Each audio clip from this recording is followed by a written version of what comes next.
எல்லாரும் வந்து இந்த கிளிப்பை நல்லா பார்த்துருப்பீங்க. இது ஒரு 2, 3 நாளா வந்து இன்டர்நெட்ல சர்க்குலேட் ஆயிட்டு இருக்குது. இது என்னன்னா, ஒரு ஸ்டாண்ட் அப் காமெடி ஷோல ஒரு ரேண்டமான பெர்சன் வந்துட்டு, நான் ஒரு பொண்ணோட டேட் போனேன். அந்த டேட் போன இடத்துல வந்து நாங்க ஒரு சிக்கன் பிரியாணி சாப்பிட்டோம். அந்த சிக்கன் பிரியாணி வந்துட்டு ஒரு ₹370 காஸ்ட் ஆச்சு. அதுக்கப்புறம் டேட் முடிச்சுட்டு அவங்க என்ன வீட்ல விட்டுருங்க அப்படின்னு சொல்லி கேட்கும்போது, நான் உங்களுக்காக பே பண்ணியிருக்கேன். நான் அதை யூஸ் பண்ணிக்க வேணாமா? நான் சும்மாவா பே பண்ணேன் அப்படின்னு சொல்லி ஒரு ஸ்டேட்மெண்ட் குடுத்திருக்காரு. அந்த ஸ்டேட்மெண்ட்ல ரொம்ப அப்யூசிவா, அஃபென்சிவா தான் இருக்குது. பட் அங்க இருக்கிறவங்க எல்லாம் கைத்தட்டி என்கரேஜ் பண்றாங்க. அது ஒரு பெரிய காமெடின்னு சொல்லி அதை வந்து கட் பண்ணி இன்டர்நெட்ல பீக் மூமெண்ட் அப்படின்னு சொல்லி அப்லோட் பண்ணி இது ஒரு சென்சேஷனல் ஆகி, நான் வந்து என்ன சொல்றேன்னா, நீங்க தான் பே பண்ணணும் அப்படிங்கிற அதெல்லாம் கிடையாது. காசு இல்லாமலாம் கிடையாது. நீங்க வந்து நான் ஒரு true gentleman, I have to pay for ladies அப்படின்னு சொல்லி முன்னாடி போய் பே பண்ணியிருப்பீங்க. அப்படி பே பண்ணிட்டு வந்து இவ்வளவு கேவலமான மைண்ட் செட்டோட வாழ்ந்துட்டு இருக்காங்க.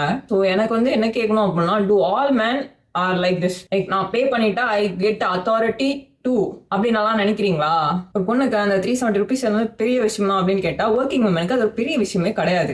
இன்ஃபேக்ட் 370 அப்படிங்கறத அதை விடவே வந்து சானிடரி நாப்கின்ஸ், அதாவது பேசிக் நீடான சானிடரி நாப்கின்ஸ்ல இருந்து, அவங்க ஸ்நாக்ஸ்ல இருந்து, அவங்க யூஸ் பண்ற லிப் கிளாஸ்ல இருந்து, நான் யூஸ் பண்ற யான்ல இருந்து, நீடில்ல இருந்து எல்லாமே வந்து இட் வாஸ் லைக் எபோ 300 எபோ 400ங்கிற அளவுக்கு தான் எல்லாமே இருந்துட்டு இருக்குது. ஸோ எனக்கு காசு கொடுத்து ஒரு பொருள் வாங்க முடியும்னா என்னால என் காசு கொடுத்து நான் சாப்பிடவும் முடியும். ஸோ சாப்பாடு வாங்கி கொடுத்தா நீ எல்லாத்துக்கும் அத்தாரிட்டி எடுத்துக்கணும் கிடையவே கிடையாது. அண்ட் அந்த மைண்ட் செட்டை வந்து நல்லா மாத்திக்கோங்க. ஆர் இதை வந்து நீங்க பண்ணல, you have no connection with it. ஆனா இவங்க எல்லாரும் சிரிக்கிறாங்க, என்கரேஜ் பண்றாங்கிற இடத்துல நீங்க இருக்கீங்களா? ஆர் நீங்க வந்து இதுக்கு எகெயின்ஸ்டா நிக்கிறீங்களா? கமெண்ட்ல சொல்லிட்டு போங்க.